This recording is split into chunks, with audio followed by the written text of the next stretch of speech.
오늘은 종교개혁주일입니다. 1517년에 마틴 루터가 독일에 있는 비텐베르그 교회 정문에 95개 조항의 반박문을 붙임으로 인해서 종교개혁의 기치를 날린 그날을 기념하면서 우리가 종교개혁주일로 지키게 됩니다.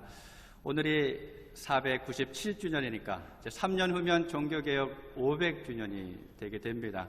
그래서 500주년을 바라보면서 한국 교회나 단체들에서 그날 대단한 기념식을 또 준비하고 있는 소식을 들었습니다.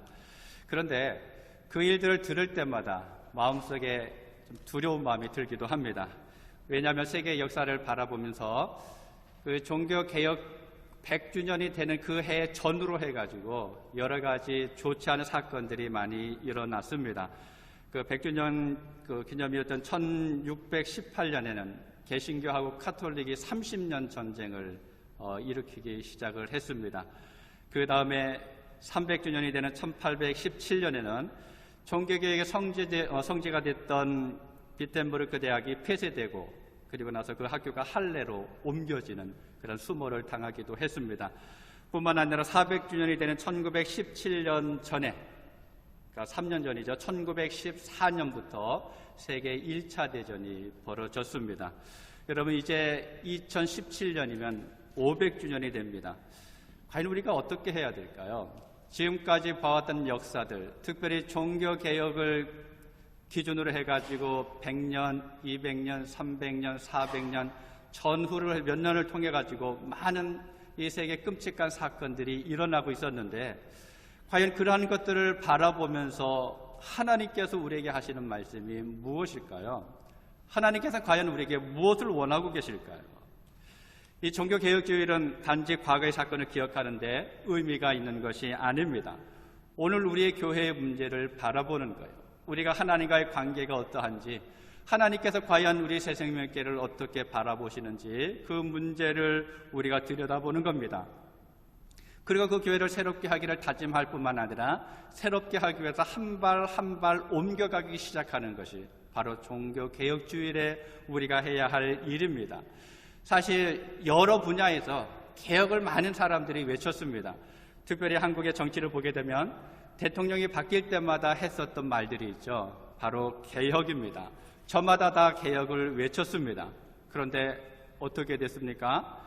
여전히 새로운 대통령이 들어설 때마다 개혁해야 된다, 개혁해야 된다라고 외치고 있다라는 사실입니다. 왜? 이렇게 모두가 필요성을 공감하고 있고 그렇게 강력하게 개혁을 외침에도 불구하고 여전히 개혁이 성공하지 못하고 있는 것일까요? 그 이유는 간단합니다. 자기 개혁이 없기 때문에 그렇습니다. 개혁을 한다고 칼자를 진 사람들이 자기 개혁은 하지 않고 남들에게만 개혁하라고 말하고 있기 때문에 그렇습니다. 그러다가 결국엔 어떻게 됩니까? 개혁을 하겠다고 외쳤던 그 사람들이 개혁의 대상으로 바뀌어져 버리기도 합니다. 결국은 개혁이라고 하는 말이 허공에 울려 퍼지는 메아리에 그치는 때가 많이 있습니다.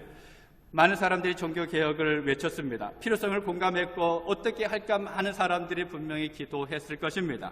그런데 왜 유독 마틴 루터가 시작했던 이 종교개혁이 결국에 성공할 수 있었을까요? 왜 그랬을까? 그것은 바로 루터의 종교개혁은요, 바로 자기 성찰이나 자기 개혁에서부터 시작을 했기 때문에 그렇습니다. 루터는 자기 안에 있는 죄 때문에 고민을 참 많이 했습니다. 괴로워했습니다. 정말 하나님 앞에서 몸부림치면서 기도했던 그런 시간들도 있었습니다. 천주교에서 이야기하는 방법을 다 동원해봤습니다. 고행도 해봤어요. 성지순례도 해봤습니다. 그런데 아무런 효과가 없다라는 거예요. 성 베드로 성당 그 높은 계단을 무릎 꿇고 다 무릎에서 피가 줄줄 날 만큼 기어 올라갔는데 그럼에도 불구하고 죄의 문제가 해결되지 않더라는 겁니다. 오히려 그러면 그럴수록 더 많은 괴로움이 더해지는 것을 보면서 이 죄의 문제를 어떻게 해야 될까? 늘 고민하고 있었습니다. 그러던 1513년 어느 날 비텐베르크 교수 연구실 탑 골방에서 시편 강의를 준비하고 있었습니다. 거기서 일생일대의 놀라운 경험을 하게 되는데 로마서 1장 17절을 묵상하게 되었습니다. 복음에는 하나님의 의가 나타나서 믿음으로 믿음에 이르게 하나니 기록된 바 오직 의인은 믿음으로 말미암아 살리라 함과 같으니라. 아멘. 여러분, 이 말씀을 통해서요, 루터는 자기 자신이 얼마나 하나님 앞에 큰 죄인인가라고 하는 사실을 깨닫게 되었습니다. 그리고 이 죄의 문제를 해결하기 위해서는 오직 믿음밖에 없다. 내가 세상에서 아무리 많은 고난을 당해도 그것 가지고는 할 수가 없다. 하나님 앞으로 나갈 때만, 하나님 앞에 믿음으로 나갈 때만 이 죄의 문제를 해결할 수 있다라고 하는 것을 분명하게 깨닫게 됐습니다. 그때 루터는 그 심정을 이렇게 기록했습니다. 이제 나는 성경을 완전히 다른 눈으로 보게 됐다. 기쁨이 찾아왔다. 새롭게 태어난 것처럼 느껴졌다. 마치 내가 활짝 열린 성문을 통해서 천국으로 들어간 듯했다. 순식간에 성경 전체가 다른 얼굴로 내게 다가섰다라고 그때 감정을 표현해주고 있습니다. 여러분, 이 사건을 통해서 루터는 변화되기 시작했습니다. 본인이 달라지기 시작했습니다. 종교개혁은요, 이렇게 변화된 한 사람에 의해서, 하나님의 말씀에 붙잡힌 그 사람에 의해서 시작이 된 것입니다. 여러분, 개혁은요, 나로부터 시작이 되어야 합니다. 교육개혁을 아무리 외쳐도요, 학생들이나 부모들이 바뀌지 않으면 바뀌어지지 않습니다. 정치개혁을 아무리 외쳐도 정치하는 사람 한 사람 한 사람이, 아니 유권자 한 사람이 바뀌지 않으면 그 정치는 개혁될 수가 없습니다. 사회개혁을 외치는 사람들이 많이 있습니다.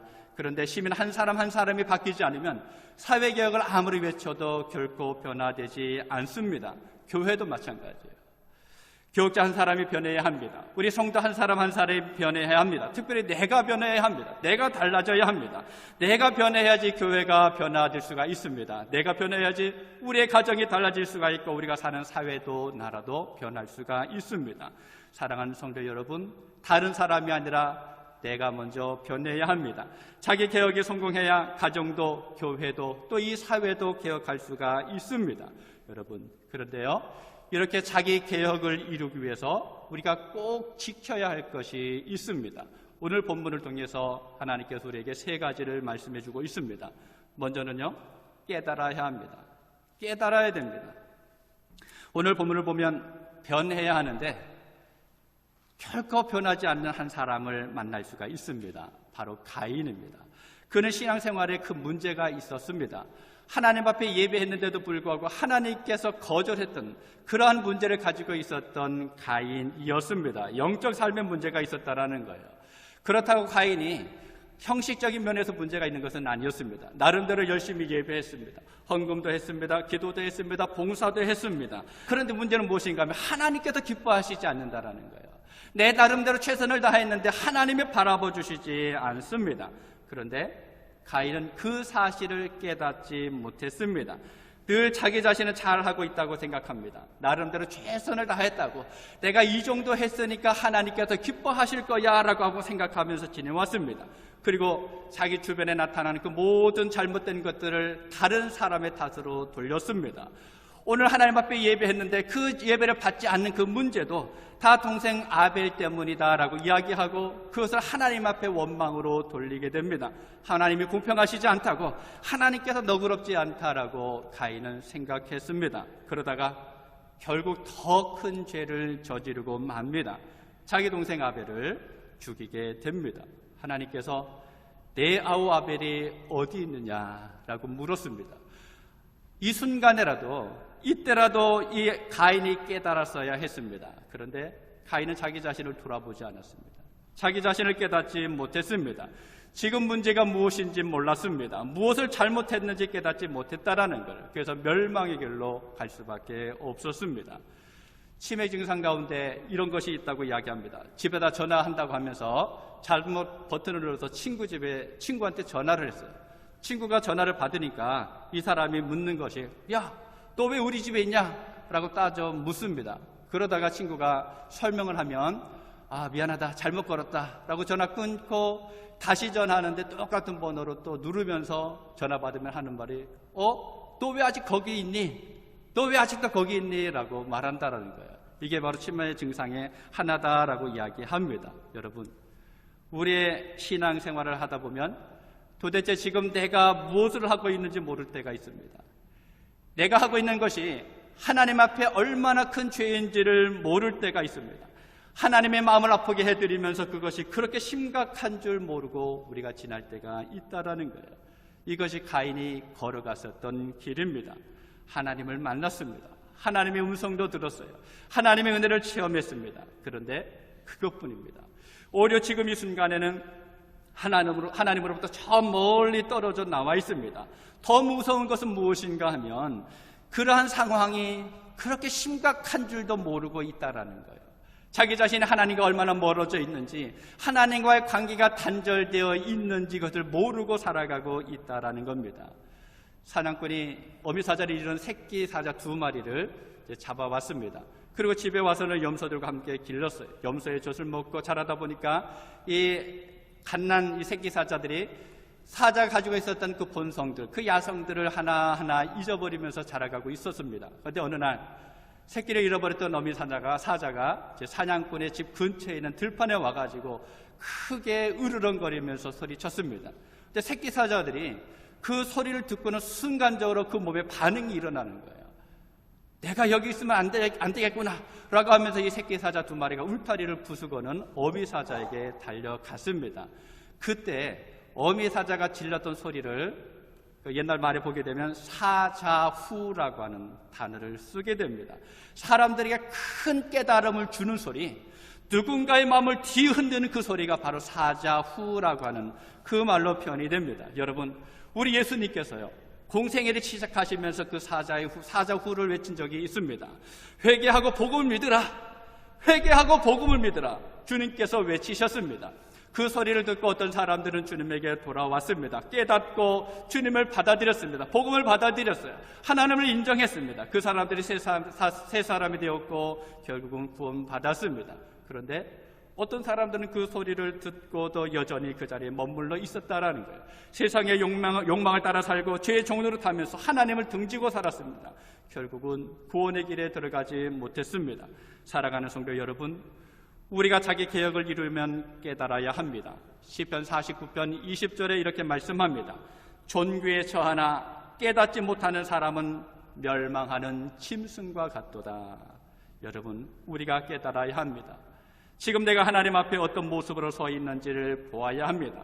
혹여나 내 속에서 이러면 안 되는데, 내가 이렇게 살아가면 안 되는데, 내가 하나님을 믿는 사람으로 이런 모습으로 살아가면 안 되는데 라고 하는 그러한 영적인 소리가 우리 마음에서 들려진다 그러면 우리는 그 음성에 귀를 기울여야 합니다.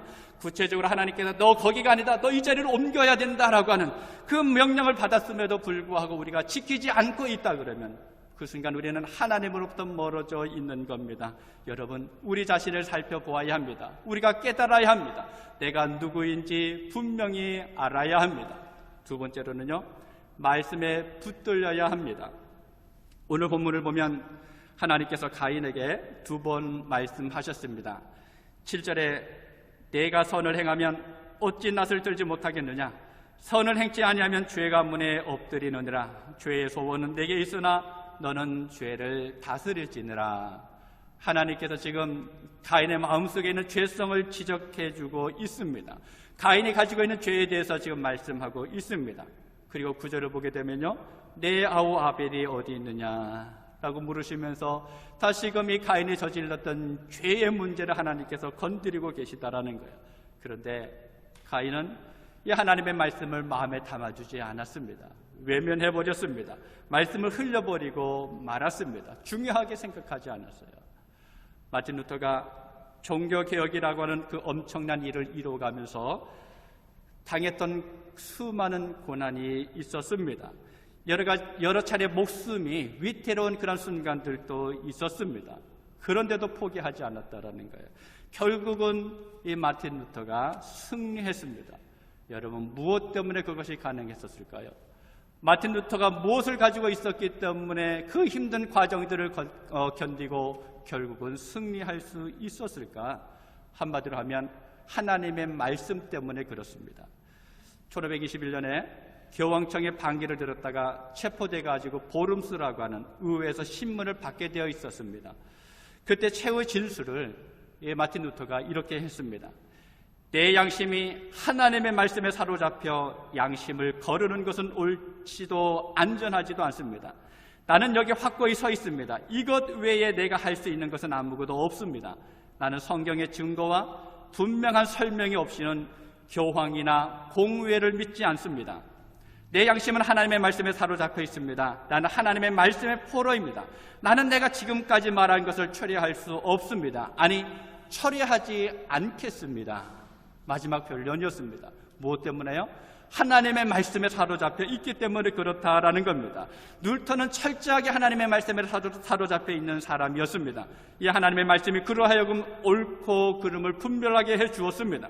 하나님의 말씀이 있었기 때문에 용기가 있었고, 하나님의 말씀이 있었기 때문에 이 루터는 그가 가야 할 길들을 꿋꿋이 갈 수가 있었다라는 거예요. 여러분, 마찬가지입니다. 우리가 개혁을 이루려면 말씀을 붙들어야 합니다. 그 말씀이 우리의 심령에 채워질 때 하나님의 뜻을 분별할 수가 있습니다. 여러분, 우리가 하나님의 말씀에 하나님의 인도하심을 받을 때, 그 말씀의 인도하심을 받을 때 우리는 바른 길을 갈 수가 있습니다. 내 생각, 내 판단, 내 경험이 앞장을 서게 되면 결국은 넘어지게 됩니다. 결국은 하나님의 뜻과 어긋난 길로 갈 수밖에 없습니다. 하나님을 중심으로 생각하느냐, 사람을 중심으로 생각하느냐에 따라서 결과는 달라집니다.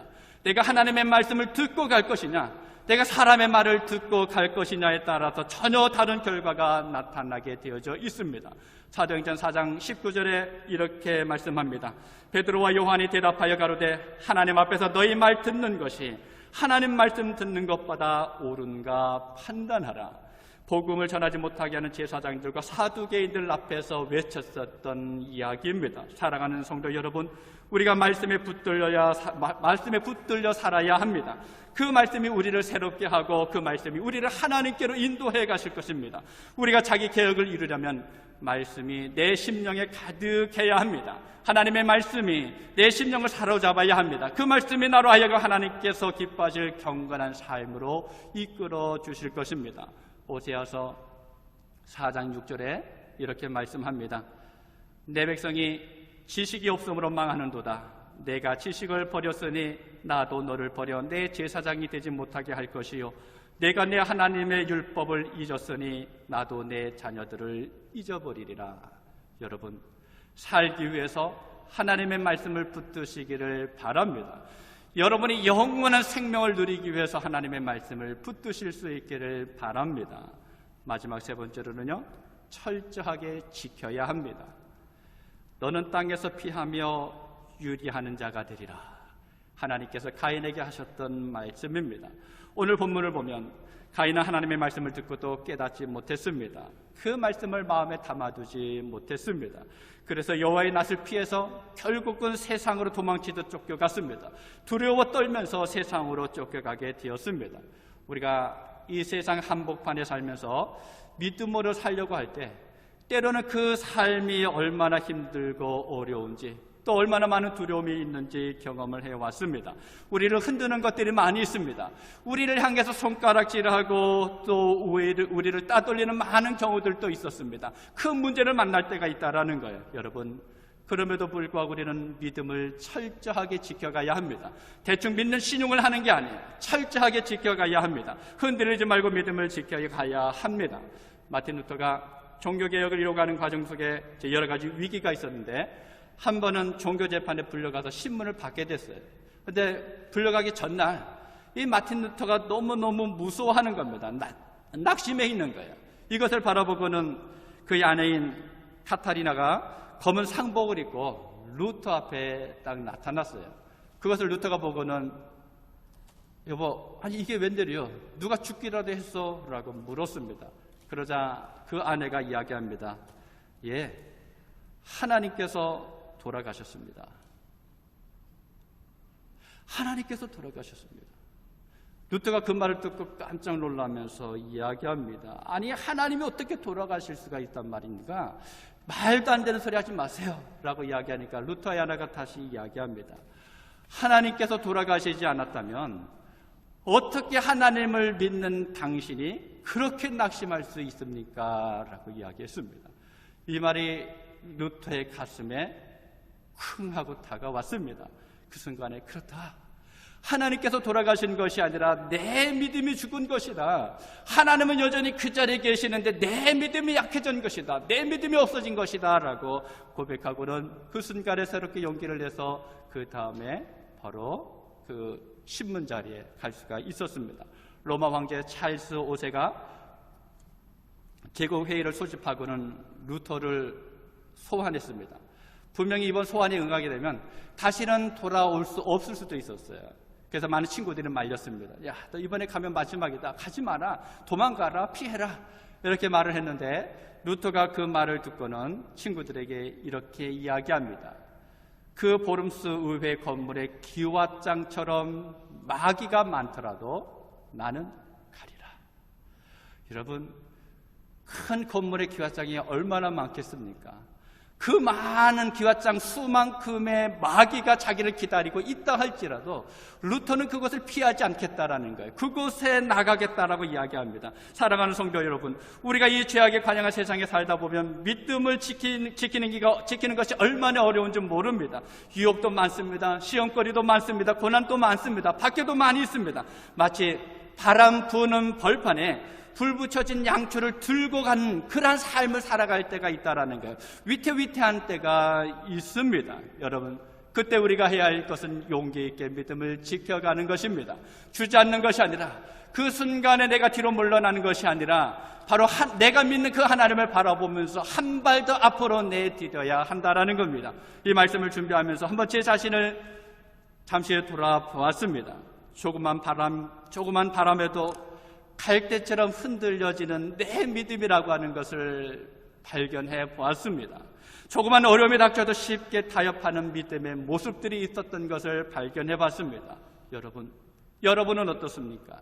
여러분의 믿음은 하나님 앞에 어떠한 모습입니까?